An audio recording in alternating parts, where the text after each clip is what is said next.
આજે સૌથી પહેલા તો કોઈ રાજકીય વાત મારે કરવી નથી.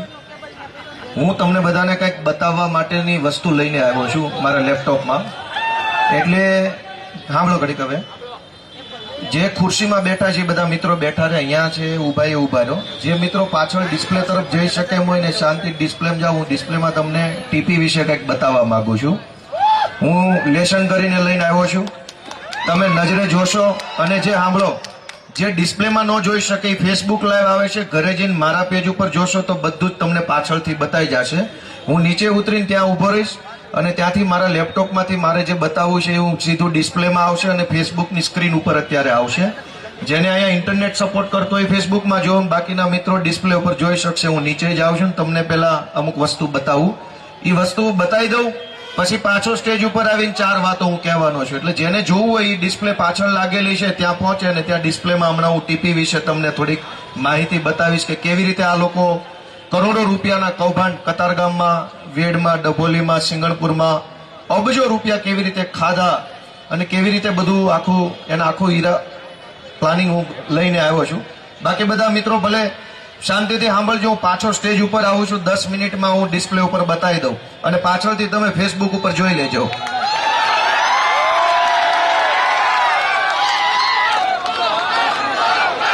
હાલો.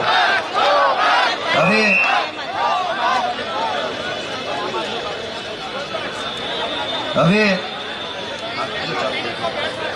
ડિસ્પ્લે ઉપર મારું કોમ્પ્યુટર બતાવી છે કોઈને? બધાને જો તો ડિસ્પ્લે ઉપર મારું કોમ્પ્યુટર આવે છે.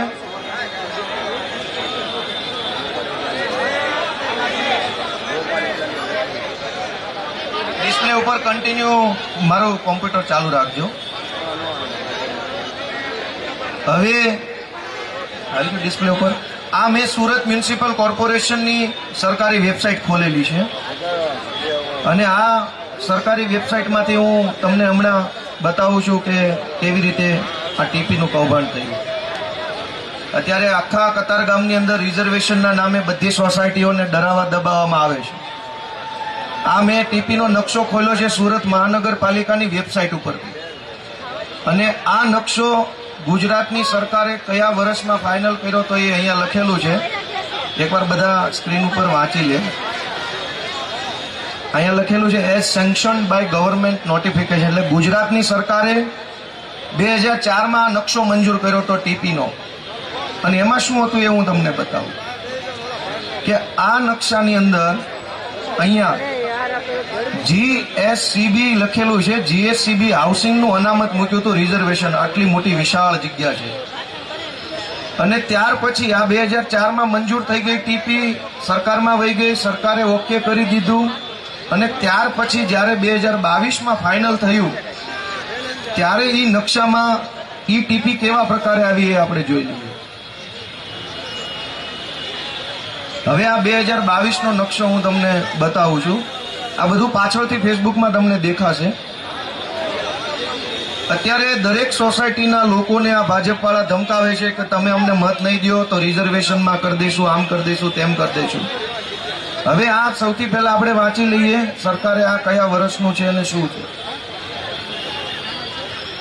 આ ટીપી અધિકારીએ મંજૂર કરેલો પ્લાન છે 2022નો લેટેસ્ટ.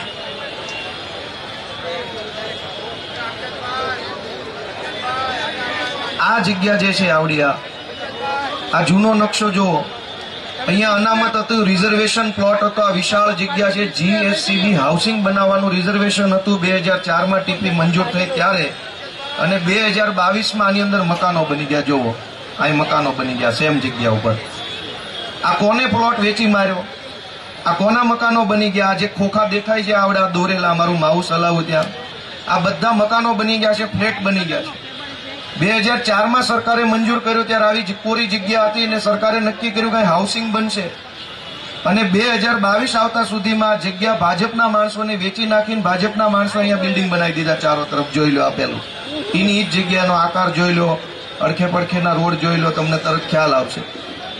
એવી જ રીતે આની આ તે ટીપીની અંદર અહીંયા પણ અનામત છે. અહીંયા તમે પ્લોટ નંબર જોશો આ ચોકઠું, અહીંયા જીએસસીબી નું અનામત છે પ્લોટ નંબર 112 હવે જયારે 2022 ફાઇનલ કર્યું સરકારે ત્યારે તમે જોશો તો ન્યાય બિલ્ડિંગો બની ગયા છે. ખૂણામાં જમવાનું જ નહીં દેખાય કોઈને દેખાય આ ચોક શું બતાવો ઉભો રહે આ જે હું સ્ક્રીન પર લઈ આવ્યો આવડું ચાલુ રાખ જે 112 સર્વે નંબર 123/2 લખ્યું છે એ જ સર્વે નંબર 123/2 અહીંયા મારું માઉસ જ્યાં ફરે છે એ સર્વે નંબર 123/2 છે. અહીંયા લખ્યું છે, હું જરાક ઝૂમ કરીશ તો બતાશે બધાને. આ 123/2 સર્વે નંબર છે. જ્યારે 2004 મંજૂર થયું ત્યારે અહીંયા અનામત હતું, રિઝર્વેશનનો પ્લોટ હતો, એટલે આ પ્લોટ ખાલી છે, એમાં બાંધકામ નથી. આ વાદળી લાઈનો જે છે એ બાંધકામ બતાવે છે, સફેદ અંદર કોરી જગ્યા છે એટલે ખાલી જગ્યા પડી છે. સરકારે એમાં અનામત મૂક્યું, રિઝર્વેશનનો પ્લોટ મૂક્યો. 2022 આવ્યો તો અહીંયા બાંધકામ થઈ ગયું. આ આછી ભૂરી લાઈનો આવ્યા, બધા ભાજપના માણસોના બિલ્ડિંગ બની ગયા. દરેક જગ્યાએ ટીપીના જેટલા પણ અનામતના પ્લોટ મૂકેલા હતા 2004 એ ભાજપના માણસોને વેચી નાખ્યા પાણીના ભાવે, અને ત્યાં ભાજપના માણસોએ બિલ્ડિંગ બનાવી દીધા. અને પછી જે જગ્યા ઘટી એ બધી જ જગ્યા પૂરી કરવા માટે દરેક સોસાયટીના કોમન પ્લોટની અંદર રિઝર્વેશન નાખવાનું ષડયંત્ર ભાજપના ગુંડાઓએ કતારગામમાં ચાલુ કર્યું છે. આ એની સરકારી વેબસાઇટ ઉપરથી હું જોઉં છું. આ કોઈ મારા ઘરેથી લઈ આવેલું કે કઈ મેં બનાવેલી વ્યવસ્થા નથી. એમણે જ્યાં જ્યાં અનામત મૂકેલી છે એ બધી જ જગ્યા કોરી રાખેલી હતી. આ જે જગ્યા છે 130 સર્વે નંબર 129 અહીંયા સ્ક્રીન ઉપર મોટો દેખાય છે, 129 સર્વે નંબર પ્લોટ નંબર 130. હવે એને જ્યારે આપણે ફરીથી નવા નકશામાં જોઈએ છે, એના નવા નકશામાં તો ત્યાં મકાનો બની ગયા છે, કેમ કે આ કોર્નરનો પ્લોટ છે, અહીંયા રોડ છે, અહીંયા પણ રોડ છે, એટલે આ ખૂણાનો પ્લોટ છે. એટલે આ ખૂણાના પ્લોટને કોઈને આપી દેવામાં આવ્યો છે અને ત્યાં મકાનો બની ગયા છે. અત્યારે કરોડો રૂપિયાની જમીન આવી રીતે ભાજપના માણસોને વેચી મારી 2004 આખો નકશો બદલી નાખ્યો. જેટલી જમીનો 2004 અનામતમાં મૂકેલી હતી એ બધી જમીન વેચી નાખી, અને હવે જમીન ઘટે છે એટલે પબ્લિકની જમીન બૂચ મારવા માટે થઈ. હવે અહીંયા જુઓ, આ ખૂણાનો પ્લોટ છે. હવે એને હું તમને 2004 નકશામાં બતાવું.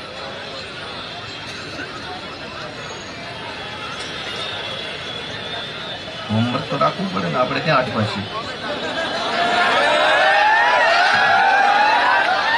બીજી એક વસ્તુ કે ટીપીના કાયદો હું તમને વંચાવું. અહીંયા ટીપીના કાયદાની કલમ 51, અહીંયા આ મારું કર્સર હાલે એમાં ટીપી કાયદાની કલમ 51 છે. અંગ્રેજીમાં લખ્યું છે within a period of 12 month, 12 મહિનાની અંદર ટીપી જાહેર કરીને પૂરી કરીને ફાઇનલ પ્લોટનો કબજો સોંપી દેવાનો છે 12 મહિનામાં. આ લોકો 14 વર્ષે ફાઇનલ નથી કરી શક્યા. 2004 ટીપી કતારગામની જાહેર કરી, 2022 સુધી હજુ ફાઇનલ નથી થઈ. એનો અર્થ એવો થયો કે 15 વર્ષ સુધી ટીપીઓ લબડાવી અને મોકાના પ્લોટો પોતાના મળતિયાઓને વેચવાના, અને પછી છેલ્લે વધ્યું ઘટ્યું જે કાંઈ હોય એ પબ્લિક ઉપર નાખી અને પબ્લિકને લૂંટવાનું આખું આયોજન ગોઠવ્યું છે. બીજી વસ્તુ કે આ સરકારી વેબસાઇટ છે, એમાં તમે જુઓ આ ડભોલીની ટીપી છે. હું ઝૂમ કરીને બતાવું. ટીપી ડભોલી, એમાં સૌથી પહેલા ટીપીમાં ઢોર ગોઠાણ લખેલી જમીન છે. ઢોર ગોઠાણ એટલે ગૌચરની જમીન. ડભોલીની અંદર અહીંયા 5000 મીટર જમીન ટીપીમાં ગઈ. ક્યાં ગઈ? આમાં લખેલું છે, આ સુરત મ્યુનિસિપલ કોર્પોરેશનની વેબસાઇટ ઉપર બતાવે છે કે આ 5000 વીઘા 5362 મીટર જમીન સરકારી ગૌચરની જે હતી એ ટીપીમાં ગઈ. એ ક્યાં ગઈ? આ બીજું આપણે જોઈએ કે અહીંયા આ સિટી સર્વે વિસ્તાર, ઢોર ગૌચર, સિટી સર્વે, એટલે આ બધી સરકારી જમીનો છે. કેટલી જમીન છે? 9762 મીટર બીજી જમીન ડભોલીમાં સરકારી જમીન હતી, એ પણ ટીપીમાં ગઈ. તો એ ક્યાં ગઈ? આ સિવાય આ બીજી સિટી સર્વે વિસ્તાર એટલે કે આ સરકારી જમીન છે, આનો કોઈ માલિક નથી. કેટલી જમીન છે? 10421 મીટર જમીન. આ પણ ટીપીમાં ગઈ. તો આ ક્યાં ગઈ? હજારો મીટર જમીન જે છે સરકારી એ ટીપીમાં ગઈ, અને બધી જ જમીન ભાજપના ગુંડાઓ ખાઈ ગયા, એના પૈસા બનાવી લીધા, અને અત્યારે પબ્લિકને હવે છેતરે છે. આ કતારગામના ધારાસભ્ય છે. આ સરકારી વેબસાઇટ ખોલીને, આ સરકારી વેબસાઇટ છે, ગુજરાતની વિધાનસભાની સરકારી વેબસાઇટ છે.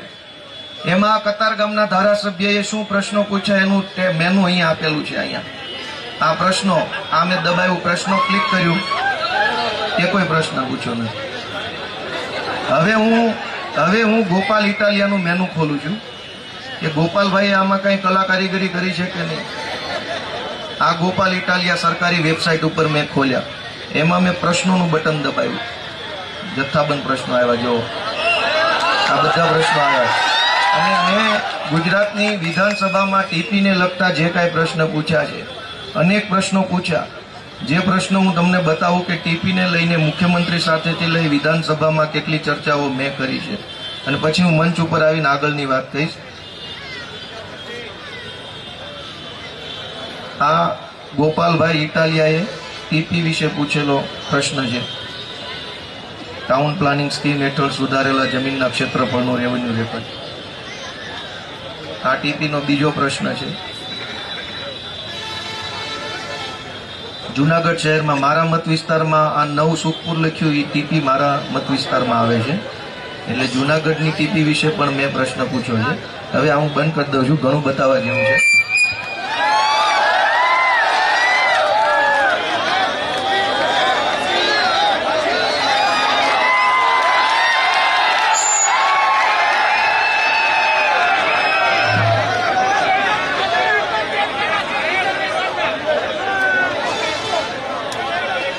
બધાએ જોયું ભાઈ ડિસ્પ્લેમાં વાહે કાંઈ દેખાણું? ન દેખાણું હોય તો ત્યાં વિડીયોમાં જઈને જોઈ લેજો. અવાજ દબાવો ભાઈ, વધારો અવાજ દબાવો. મિત્રો, સૌથી મોટો મુદ્દો એ છે કે ગુજરાતની વિધાનસભાનું 1 મહિનાનું સત્ર ગયું.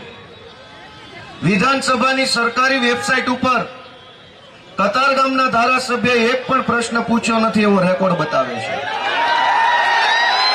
અને આના આ ધારાસભ્ય અહીંયા કતાર ગામમાં લોકોના મસીહા બનીને આવે છે કે જ્યાં સુધી તમે મને મત આપશો ત્યાં સુધી હું રિઝર્વેશન તમારું છે એને કાંઈ નહીં થવા દઉં, હટાવવા નહીં દઉં, તોડવા નહીં દઉં, ફોડવા નહીં દઉં.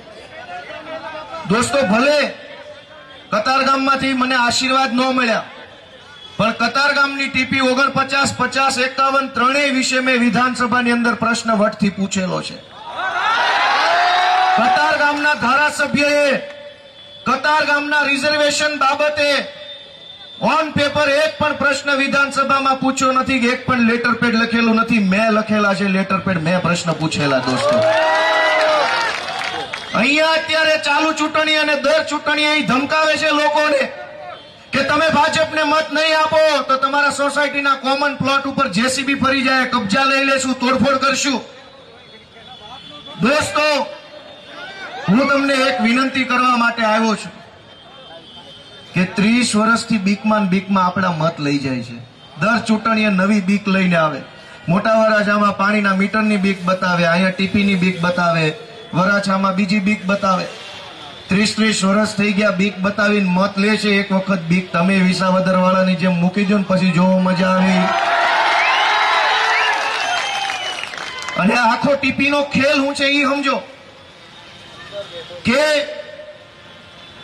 અનેક કોઈ પણ આપણે માનો કે મકાન બનતું હોય તો પહેલા એનો નકશો બને કે પહેલા મકાન બને? સુરત મહાનગરપાલિકામાં પહેલા મકાન બને છે ને પાછળથી નકશો બને છે. હજારો સોસાયટીઓ, બિલ્ડરો, ભાજપના નેતાઓ અને અધિકારીઓ ત્રણેય લોકો પૈસા ખાય, કરોડો રૂપિયાનો વહીવટ કરી પહેલા સોસાયટીઓ ઉભી કરી દે ચારો તરફ. સોસાયટી બની ગયા પછી પાછળથી ટીપીનો નકશો આવે એટલે તમારી બની બનાવેલી સોસાયટીની જગ્યા ઉપર નકશો કે અમારા નકશામાં તો આ જગ્યા બતાવે છે. પણ પહેલા નકશો બનાવે પછી બિલ્ડરોને પરમિશન આપે તો આ પ્રશ્ન ન બને. મારી વાત સાચી કે ખોટી? બિલ્ડરો ભાજપના નેતાને પૈસા આપે, બિલ્ડરો અધિકારીને પૈસા આપે, નેતા અને અધિકારી પૈસા ખાઈને બદલાઈ જાય, અધિકારીની બદલી થઈ જાય, નિવૃત્ત થઈ જાય, નેતાની ટિકિટ કપાઈ જાય અથવા બીજી વાર ન જીતે, નેતા અને અધિકારી પૈસા વાળા થઈ જાય, બિલ્ડર પૈસા વાળા થઈ જાય અને ત્રણેય મળીને તમને સોસાયટી હોપતા જાય. જીવો ત્યાં સુધી દુખી થાજો. અને આ ખેલ માત્ર કતાર ગામમાં નહીં, આખા ગુજરાતની અંદર ટીપીના નામે આ ખેલ હાલે છે કે પેલા બાંધકામ કરી લેવાનું મન ફાવે એવું, પછી પાછળથી ટીપી આવે. અત્યારે મોટા વરાછાથી ઉપર ઉમરા વેલેન્જાની અંદર સુડાના નામે આ ખેલ હાલે છે, કામરેજમાં ખેલ હાલે છે કે પેલા જલ્દી જ ટીપી લાગુ ન કરે. બધા જ બિલ્ડરો ગ્રામ પંચાયતની ચીઠીઓ લઈને મન ફાવે એવું બાંધકામ કરી નાખે, પછી વાહેથી ટીપી આવે અને પછી સરકાર કે ભાઈ અમારે તો અહીંયા જમીન લેવાની નીકળે છે. સમયસર ટીપી લાગુ કરે અને કાયદામાં લખ્યું છે કે 1 વર્ષની અંદર ટીપી બહાર પાડીને પૂરી કરી દેવાય. કતારગામની ટીપી 49, 50, 51 2004 માં બહાર પડી, હજુ 2026 માં પૂરી નથી થઈ. હવે કેદી થાય? મિત્રો, આ દર ચૂંટણી આપણને દબાવે છે અને એના કેટલાક મળતિયા લડાઈની આગેવાની લઈને નીકળે. ભારત માતા કે ચોરના પેટના જો તમે હાલી નીકળ્યા. તમારું આ પાપ તમારું છે. તમે આ પાપ કર્યું છે. લોકોને રિઝર્વેશન વાળી જગ્યાએ આખી રાત ઊંઘ નો આવે. કાલ જેસીબી આવશે, પમદી આવશે, પમદી કબજો લઈ જાય, કાલ લઈ જાય. જાગતા હુએ લોકો અને હિનાઈ માણસો પટા ખાલી ગાલી નીકળે. બિન રાજકી માલ ખાધો ત્યારે રાજકી ખાધો, બિન રાજકી. દોસ્તો, હું તો તમને વિનંતી કરવા આવ્યો છું કે હું એકવાર હારી ગયો પણ હિંમત નો હાર્યો. બીજી વારે અમારા માણસો હારી જાય, કાંઈ વાંધો નહીં બાપા, પણ તમે કેટલા દી જાગતા હુશો? કેટલી પેઢીઓ જાગતા હુશો? ક્યારેક તો નિર્ણય કરો કે હવે જે થવું હોય થાય, મોરે મોરો ભટકાડ દેવો નિર્ણય તો કરો. ક્યારેક તો નિર્ણય કરો. અમારા કોર્પોરેટરો 21 માં હારી ગયા, 22 માં હું હારી ગયો, 26 માં કદાચ આ હારી જાય. તમે કેટલા દી જાગતા હુશો? આ ભાજપ વાળા દર ચૂંટણીએ બીવડાવે અને પાછી એમ કે પાટીલ ને અહીંના ધારાસભ્યને ડખો પડ્યો છે એમાં હટવાનું છે. બેમાંથી એકેય કેટલું ભણેલા છે મને કયો? હાલો ભણે. મારાથી વધુ જે ભણેલો હોય એને મારી હારે ડિબેટમાં બેહાડો કતારગામના ચોકમાં. બે ખોટા છે, બે ખોટા છે. બે ખોટું બોલીને આખા કતારગામને ઉજાગરા કરાવે છે મત માટે થઈને. કેમ કે આનું નિરાકરણ આવી જાય તો તમને દબાવવાના કેમ? દર ચૂંટણીએ રિઝર્વેશનનું જો નિરાકરણ આવે તો દર ચૂંટણીએ સોસાયટીના પ્રમુખોને, આગેવાનોને બધાને કેવી રીતે દબાવવાના? દર ચૂંટણીએ મત હેરવી એકાય, મુદ્દો લટકતો રાખી એકાય ને. એટલા માટે આને એક સરસ મજાનું હાથમાં આવી ગયું છે. આમાં અમારું તો કાંઈ નુકસાન નથી મારા વડીલો. અમે તો પહેલાય લડતા હતા ને પછી લડતા રહેવું. પણ તમે વિચારો ક્યાં સુધી આમના માલવા દેવું? તમે વિચારો કે કેટલા દી હાલ છે. અને દોસ્તો, તમે એક વાત એ સમજો કે આ લોકો એવું કે છે કે ભાઈ ગાંધીનગર જઈને મુખ્યમંત્રીને રજૂઆત કરી આ ટીપી બાબતે. ન્યા હું હાલે એ હું તમને ખરેખર કહી દઉં. અહીંયા જયારે ધારાસભ્ય આવે, આઈના હોય કે ગોંડલના હોય કે પછી ગમે ના હોય, દરેક ધારાસભ્યો પોતાના મત વિસ્તારમાં જઈને વિસ્તારના આગેવાનોને, લોકોને એવી રીતે કહે છે કે હું ગાંધીનગર ગયો અને મેં ખખડાવીને મુખ્યમંત્રીને કહી દીધું કે અમારા રિઝર્વેશન હટાવવું જ પડશે. પણ હું ખખડાવ્યું હોય? ડેલો મુખ્યમંત્રીના રૂમની બહાર ઉભા રહે, સાહેબ આવું, સાહેબ આવું, ખટખટ આવું, ખખડાવે આવું, બોલો કે નહીં ભાગાજી. પછી ખખડાવીને કે તો અમારું ટીપી વાળું છે સાહેબ કરી દેજો ને પ્લીઝ. અને બારથી વયો જાય. પછી અહીંયા આવીને કે ખખડાવીને કહી દીધું પણ બાવણું. મુખ્યમંત્રી રૂમમાં ગરવા નથી દેતા. કોઈની કાંઈ ઓકાત નથી. કેમ? કેમ કે રિઝર્વેશન નો મુદ્દો, ટીપી નો મુદ્દો સોસાયટીમાં જ કેમ? એકેય બિલ્ડરોને કેમ તકલીફ ન પડી ભાઈ? એકેયના ચાલુ પ્રોજેક્ટ ઉપર કેમ રિઝર્વેશન નો આવ્યું? તમારી સોસાયટીમાં જ રિઝર્વેશન કેમ? એક પણ બિલ્ડરના પ્રોજેક્ટમાં નહીં, ભાજપના નેતાઓના પેટ્રોલ પંપો પર નહીં, એમણે બનાવેલા કોમ્પ્લેક્સમાં નું આવ્યું. આ મેઇન રોડે અનેક કોમ્પ્લેક્સો ભાજપના લોકોએ બનાવ્યા છે, એની ઉપર રિઝર્વેશન નું આવ્યું. તમારી સોસાયટીના કોમન પ્લોટ ઉપર જ કેમ આવ્યું? કેમ કે દર ચૂંટણીએ મત દેવા મળશે. દર ચૂંટણીએ મત નહીં દો તો આમ થઈ જશે, તેમ થઈ જશે.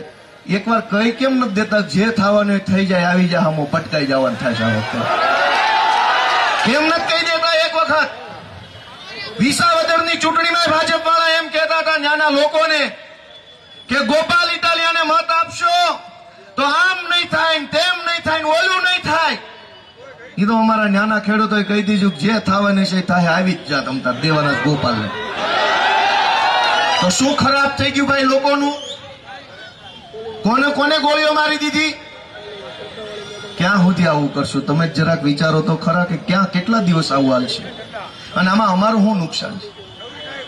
અમે તો એક વાર નહીં હારી ગયા, 2 વાર હારી ગયા, 3 વાર હારી ગયા, લડ્યા કરશું, બોલ્યા કરશું, અવાજ ઉઠાવ્યા કરશું, પણ આવું જીવન ક્યાં સુધી? અનેક લોકો, હું અહીંયા કતાર ગામમાં પાર્કિંગમાં રહેતો હતો, સમજવા જેવી વાત છે. અનેક લોકો પાર્કિંગમાં રહે છે. એક રૂમ હોય, નાનું એવું રસોડું હોય ને એક ટોયલેટ હોય, શેઠની ગાડી પડી હોય પાર્કિંગમાં, એટલે હાલવાની જગ્યા ઓછી હોય. સાહેબ, પાર્કિંગમાં જે માણસ રહેતા હોય, હું અલગ અલગ 3 સોસાયટી પાર્કિંગમાં રહ્યો, જ્યાં રહેતો તેને બધાને ખબર છે, મારું નામ નથી બોલવું. પાર્કિંગમાં જે લોકો રહે છે, એક તો એ આખી સોસાયટી ફાઇલ વાળે છે, એનો માલિક છે એ ઉજાગરા કરે છે. એ પાર્કિંગમાં રહેનારા માણસની વેદના જુઓ કે હું પાર્કિંગમાં રહું છું, પણ મારે મારા છોકરાઓને ભણાવી ગણાવીને કંઈક એવું બનાવવાના છે ને કે આ પાર્કિંગમાંથી હવે હું છૂટું ને કંઈક ઘરના બંગલા વાળો થાવ. એ સપનું બધાનું છે, પણ ભણાવવા ક્યાં મોકશું? ઘરની નજીકમાં એક સારી સરકારી શાળા નથી કે જ્યાં તમને તમારા છોકરા મૂકવાનું મન થાય કે જા બેટા ભણ્યા. માંડ મહેનત મજૂરી કરીને તમે જે કમાતા હોય એ અડધા પૈસા ફીમાં વહી જાય. છોકરા સેજ મોટા થાય તો એને લખવા વાંચવું હોય. હું પાર્કિંગમાં રહેતો ને ત્યારે મને આ તકલીફ પડતી કે વાંચવું હોય ને તો વાંચવાની જગ્યા આખા ઘરમાં ન હોય, કેમ કે ઘર એટલું નાનું હોય ને માણસ 4-5 હોય. કયા ખૂણે બેહીને વાંચો? અનેક છોકરાઓને વાંચવાની જગ્યા નથી. મા બાપની જિંદગી તો જેમ ગઈ એમ ગઈ, કાંઈ વાંધો નહીં, હીરામાં ગઈ કે મશીનમાં ગઈ, ટેક્સટાઇલમાં ગઈ, પણ છોકરા એને આજ વાંચવું હોય તો ક્યાં જવાનું વાંચવા?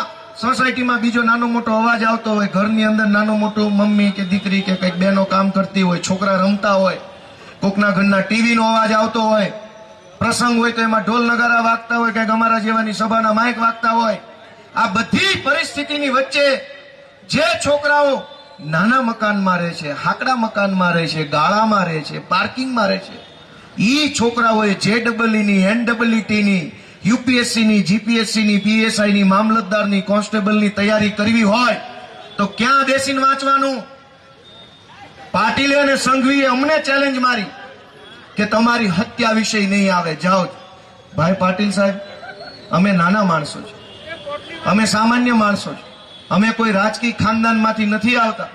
તમે બધા શક્તિશાળી માણસો કહેવાઓ, પૈસાવાળા કહેવાઓ, તમારી પાસે ગુંડા, પોલીસ, સત્તા, તંત્ર બધુંય છે. તમે અમને હરાવી દો અને 27માંથી 0 કરી દો, એમાં બહુ મહાનતા નથી. તમે મોટા માણસ છો, નાના માણસ મારી નાખો તેમાં નવાઈ નથી. પણ તમને ભગવાને શક્તિ આપી હોય તો સુરતની અંદર તમારી સરકાર વર્લ્ડ ક્લાસ વિશ્વ કક્ષાની શ્રેષ્ઠ લાઇબ્રેરી અને વાંચનાલય કેમ નથી બનાવતા જ્યાં 10,000 છોકરા બેસીને વાંચી શકે?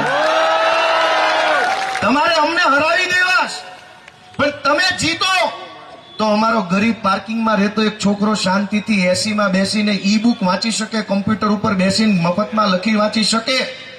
એવા વાંચનાલય કેમ નથી બનાવતા? એવી ચેલેન્જ મારો ને ભાઈ પાટીલ ને સંઘવી સાહેબ કે જાઓ આ ગોપાલ ઇટાલિયન હરાવી દો તો હું બનાવીશ. એવું કેમ નહીં?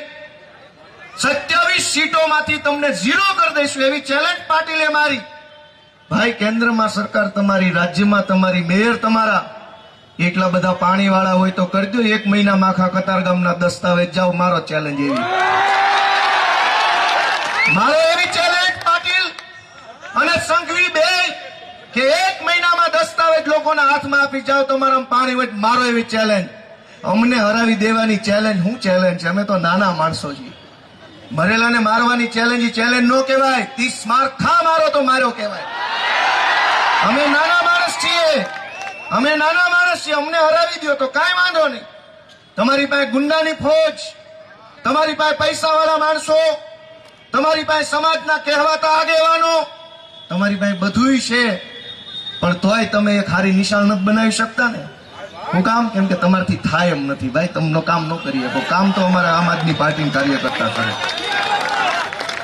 અને દોસ્તો, શાળા બનાવવા માટે શું જોઈએ? શાળા બનાવવા માટે શું જોઈએ? પૈસા, રેતી, કપચી, જમીન, થોડાક માણસો, ટેકનોલોજી, આ બધું સરકાર પાસે છે કે નથી? તો કેમ શાળા નથી બનતી? કેમ કે મનીષ સિસોદિયા જેવી દાનત નથી ને, એટલે જ કામ શાળા નથી બનતી. અને દાનત હોય તો પૈસા ન હોય તો શાળા બને, દાનત હોય જમીન ન હોય તો જમીન આવી જાય, દાનત હોય તો દુનિયામાં દેવાવાળા હજારો લોકો બેઠા છે, ખાલી દાનત જોઈએ કામ કરવાની. અમારી દાનત હતી તો અમારી પાર્ટીને એવા મેણા મારતા હતા કે ત્રીજી પાર્ટી ગુજરાતમાં હાલતી નથી. અમે દાનતથી કામ કર્યું ને તો પૈસા નહોતા, માણાય નહોતા, તોય બધું કામ ભગવાને પાર પાડી દીધું. આમ જેમ નરસિંહ મહેતાનો પ્રસંગ કેમ ભગવાન શ્રી કૃષ્ણ પાર પાડતા, 30 વર્ષથી સરકાર છે, ચેલેન્જ અમને હરાવી દેવાની પારસ. નિર્ણય તમે લેજો. અમને હવે હારી જવાનો કોઈ ડર નથી, કોઈ ચિંતા નથી, કોઈ અમને કઈ ફિકર નથી કે હારી જશું તો શું થશે. એક વાર અહીંથી જ હાર્યો છું, બીજી વાર 2 વાર હારી જાઉં તોય કઈ વાંધો નથી. પણ તમે એટલું વિચારજો, પાટીલ અમને હરાવવા નીકળ્યો છે, અમે હારી જશો તો જનતાનો અવાજ કોણ ઉઠાવશે એ જરાક વિચારીને બધા હાવણો દબાવજો મારી. અમે હારી જઈએ તો હારી જઈએ. દોસ્તો એ એમને એમ કહે છે કે સુરતમાં તમે જેટલી જીત્યા એટલી સીટ નહીં આવે, સંઘવીને 2 વાહે પડ્યા.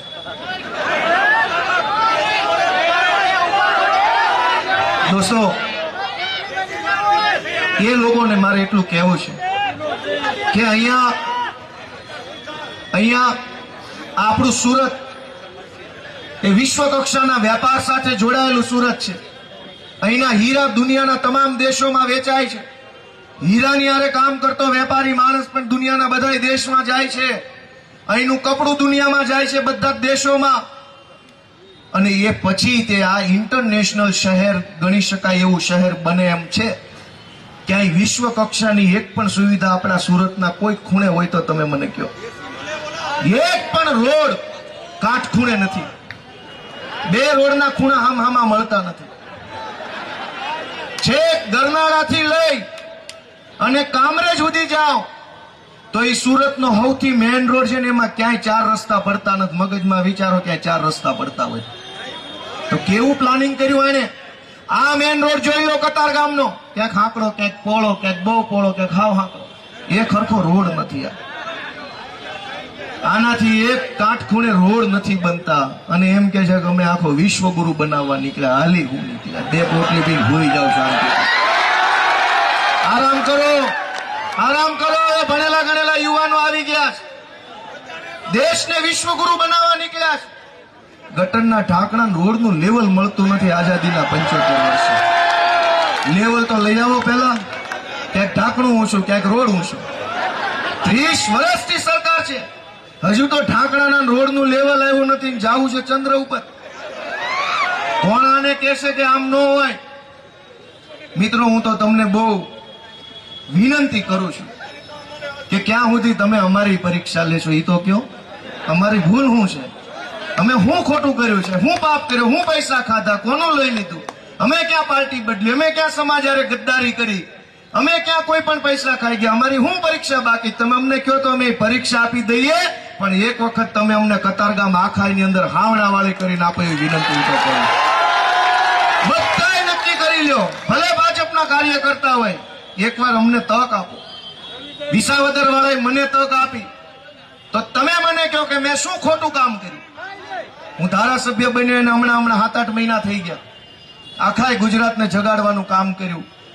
આ ગુજરાતના ઇતિહાસમાં પહેલી એવી ચૂંટણી છે કે જેમાં હજારો લોકો સ્વયંભૂ, જે સોસાયટીમાં પબ્લિક આવે, જે સોસાયટીમાં ભાજપના નેતા આવે, એ નેતાને પબ્લિક સ્વયંભૂ પ્રશ્ન પૂછતી થઈ ગઈ છે. વાત સાચી છે કે ખોટી?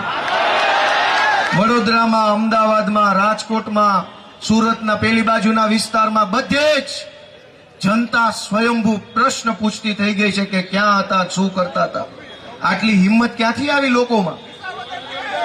આ તો ડરાવા વાળા છે, દર ચૂંટણીએ ડરાવે છે. મિત્રો, ક્યાં સુધી આવું ચાલશે તમે વિચાર કરો. હું તો બહુ નાનો પડું આ બધી વાતમાં, પણ તમે કંઈક અમારો હાથ પકડો, તમે અમને કંઈક આશીર્વાદ આપો. આજ આપણા અનેક યુવાનો, છોકરાઓ આપણા નાની ઉંમરના ગેરમાર્ગે દોરાઈ રહ્યા છે. શું કામ? કેમ કે એમને સાચા માર્ગે લઈ જવાની વ્યવસ્થા આખા સુરતમાં નથી. સાયબર ક્રાઇમની અંદર ખાતા ભાડે આપીને અનેક છોકરાઓની જિંદગી ધૂળધાણી થઈ છે. અનેક છોકરાઓએ લોભમાં આવી, લાલચમાં આવી, કોકના કહેવામાં આવીને ખાતું ભાડે આપ્યું. હરિયાણાની પોલીસ પકડી જાય, દિલ્હી પોલીસ પકડી જાય, પંજાબ પોલીસ પકડીને જેલમાં પૂરી દીધા છે. એના મા બાપ રાતા પાણીએ રોવે છે. બીજા રાજ્ય ભાષા જાણીએ નહીં, વકીલને ઓળખીએ નહીં, કાગળમાં ખબર પડે નહીં. અનેક છોકરાઓ બીજા રાજ્યની જેલમાં અત્યારે હેરાન થાય છે. આ હું સાચું બોલું છું ખોટું? શું કામ? કે આ અનેક યુવાનોને સાચા રસ્તે લઈ જાય એવું સ્પોર્ટ્સ કોમ્પ્લેક્સ સુરતમાં હોત તો હજારો છોકરાઓ રમત ગમતની અંદર આગળ વધીને પોતાની કારકિર્દી બનાવતા હોત. વિશ્વ કક્ષાની શાનદાર સુવિધાવાળી લાઇબ્રેરી હોત તો અનેક યુવાનો એમાં બેસીને વાંચતા હોત. પરફોર્મિંગ આર્ટ નામની વ્યવસ્થા હોત.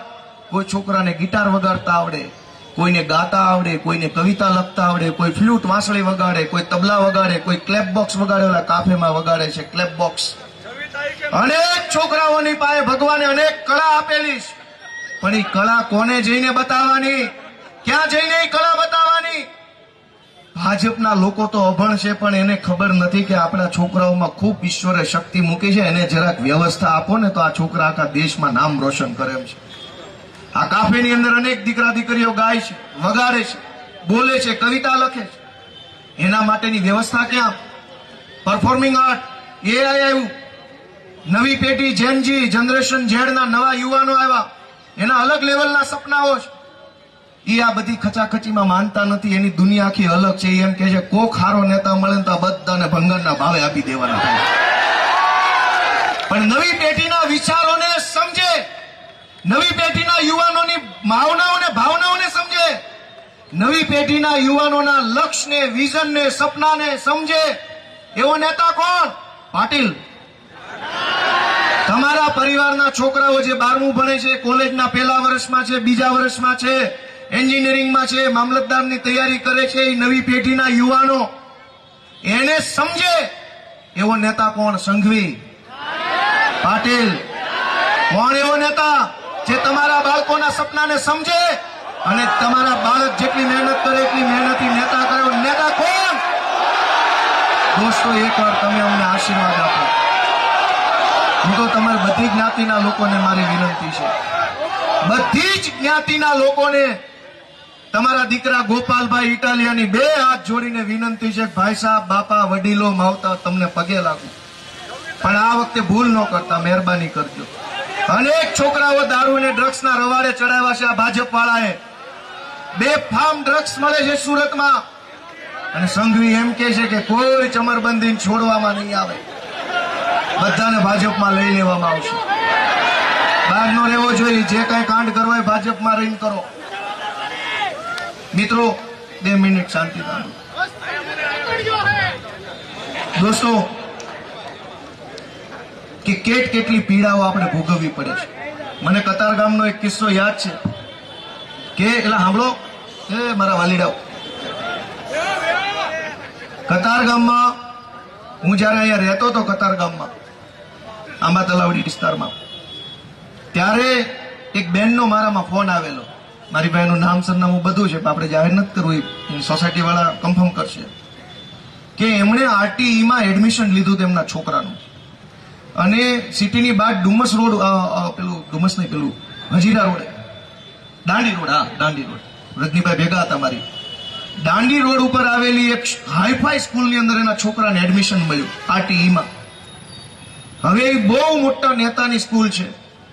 એણે આ છોકરાને હેરાન કરવાનું ચાલુ કર્યું, અને પ્રિન્સિપાલ ને એનો સ્ટાફ છે એના મમ્મી પપ્પાને ધમકી મારે કે તમે આવકનો દાખલો ખોટો કઢાવ્યો છે, તમારી ઉપર કેસ થશે, તમારા છોકરાને એડમિશન તમે જાતે કેન્સલ કરાવી દો ને અહીંથી નીકળી જાઓ, નકર એફઆઈઆર થશે ને જેલમાં જશો બધા. આવકનો દાખલો ખોટો શું કામ? તો કે ભાઈ તમારી પાસે પાન કાર્ડ છે, તમે આઈટી રિટર્ન ભરો છો, અને તમારી પાસે ઘરનું ઘર છે, એટલે તમે આવકનો દાખલો ખોટો કઢાવ્યો. એ પરિવાર બહુ હતાશ થયો અને મને મળ્યા, હું રૂબરૂ મળ્યો, અને બહુ રોવા જેવા થઈ ગયા. બેન, આદમી તો વધારે ઢીલા પડી ગયેલા, બેની ઢીલા પડી ગયેલા કે અમારે અહીંયા ભણાવવા જ નથી, અમને તો પછી જેલમાં પૂરી દેશે, શું કરશું? તમારે 5 રૂપિયાનો નાનો એવો ધંધો કરવો હોય તો આ ભાજપની સરકાર જીએસટી કરાવો, રિટર્ન લાવો, પાન કાર્ડ લાવો, ફાન કાર્ડ લાવો, 1 કિલો કાર્ડ માંગે. એટલે તમે 5,000 નો ધંધો કરવા માટે બધા પ્રકારના કાર્ડ કઢાવો. ઈ ધંધામાં કમાવ કાંઈ નહીં, પણ કાર્ડ નીકળી ગયો એટલે તરત આરટીઆઈ વાળો કહેશે પાન કાર્ડ છે ને એડમિશન નહીં મળે.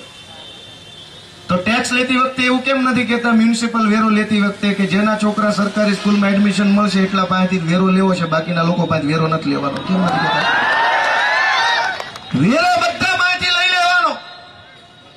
પણ એક માવતરની લાચારી તો જોવો, છોકરા ભણાવવા માટે પોતે કઈક અપરાધ કર્યો હોય, કોઈ ગુનો કર્યો હોય, કઈક ખોટું કરી નાખ્યું હોય, એવું અંદરથી બીક લાગ્યા કરે સતત કે મેં ખોટું કરી નાખ્યું છે. મેં એને સમજાવ્યા કે દાખલો મામલતદારે કાઢ્યો છે, જેટલાનો કાઢ્યો, 1.5 લાખનો કાઢ્યો, 10 લાખનો કાઢ્યો, મામલતદાર હું કામ કાઢ્યો? એની ફરજ હતી ને જોવાની. અને મકાન છે તો મકાન ક્યાં કોકના બૂચ મારીને કે ટીપીના પ્લોટ કુદાવીને કરોડોની કાળી કમાણી લીધા છે? જેને મકાન લીધા એને હીરા ઘસીને લીધા, ટીકી ચોંટાડીને લીધા, લેસ પટ્ટા કાપીને લીધા, બહેનોએ બ્યુટી પાર્લર ચલાવીને મકાન લીધા, કોકે ઘરે જમવા વાળાને જમણવાર જમાડીને પેલું કુકિંગ કરીને લીધા. તમારી કાળી મજૂરીના પૈસે મકાન લીધા. એટલે સરકાર એમ કે છે કે મકાન છે એટલે તમારા છોકરાને અમે નહીં ભણાવીએ, તો ટેક્સ અમે નહીં દઈએ. સરકારી શાળામાં ડ્રો સિસ્ટમ છે, કદાચ કોઈને ખબર હશે, લકી ડ્રો. વેરો લેવામાં તો કોઈ ડ્રો નથી કરતા, જેનો ડ્રોમાં ભાજપ વાળાનો લઈ લો ને વેરો. મિત્રો, કેટલી પરિસ્થિતિ હું કહેવા બેસીશ તો હવાર પડે એટલા મુદ્દાઓ છે. પણ ક્યારે તમે અમારી પરીક્ષા ક્યારે પૂરી કરશો ઈ કયો તમે અમને. આગળ વાળા 10-15 જણા ક્યારના ગાડી પાડ્યા કરે, વાહે કોઈ બોલતો નથી. ટીવીની સ્ક્રીનની પાછળ કોઈ બોલ્યું નહીં કાંઈ. મિત્રો, છેલ્લી વાત મારે તમને એટલી કહેવી છે કે અત્યાર સુધી તો આપણી પાસે રસ્તો નહોતો. કોંગ્રેસ તો ક્યારેય આપણી પાસે ચર્ચાનો વિષય નહોતો. ભાજપને આપણે બધા મત દેતા હતા, અને ભાજપને ન દેવો હોય તો આપણી પાસે બીજો કોઈ વિકલ્પ હતો નહીં. હવે તો આમ આદમી પાર્ટીનો ભણેલા ગણેલા ઈમાનદાર લોકોનો એક વિકલ્પ આપણને મળ્યો છે. અને એમાંય કતારગામથી નહીં તો વિસાવદરથી તમારો છોકરો ચેટ પાર્ટીની ટોચ ઉપર પહોંચ્યો છે. મથાળે આપણો માણા બેઠો છે. જરા અહીંથી તમે આપશો તો અમારું સારું થાય. સબ દર્દો કી એક દવા, રામબાણ ઇલાજ, સાવરણો મારો બધા સાવરણો, એવી મારી બધાને વિનંતી છે. આપ સૌએ આટલા ઉત્સાહથી મારે તો ઘણું કેવું છે. તમે આગળ વાળા કહો છો, પણ ઘડિયાળ વાળા ના પાડે, ધ્રુજારી આવે હાથમાં, એટલે મશીન મૂક્યો ને એટલે આમ બોલીને નો કે ગુર થાય એટલે ખબર પડી જાય કે હાલો કાપો હોય આને. છેલ્લે કાંઈ વાંધો નહીં, 2-4 વાતો કહી દઉં કે આમ આદમી પાર્ટી, આ ભાજપ વાળા આપણને એમ કે છે કે ડબલ એન્જિનની સરકાર છે. ભાઈ, ડબલ એન્જિનની નહીં, 3 એન્જિનની છે. કોર્પોરેશનનું એન્જિન, વિધાનસભાનું એન્જિન, લોકસભાનું એન્જિન અને રાજ્યસભાનું એન્જિન. 4 એન્જિન લગાવ્યા પછી કતારગામમાં તો દસ્તાવેજ નથી થતા ને. તો 4 એન્જિન ભંગારમાં નાખીને અમારી સાવણાવાળી કરો એટલે તમારે કમ્પ્લીટ કામ થવાનું છે. 4 એન્જિન લગાવ્યા પછી કામ તો થવાનું નથી, ધાક ધમકી મારે છે. ત્યાં ખેડાના સાંસદે કીધું મત નહીં આપો તો ગ્રાન્ટ નહીં દઉં.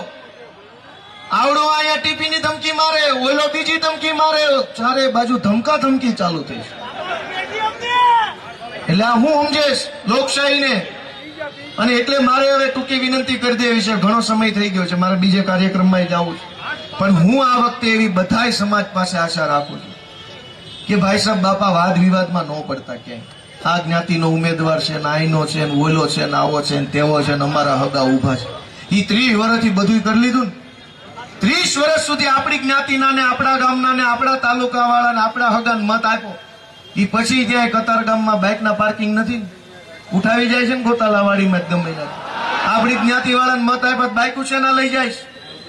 તમે જેને મત આપ્યા એને ગેરકાયદેસરના બાંધકામોના થડકલા કરીને કરોડો કમાઈ લીધા.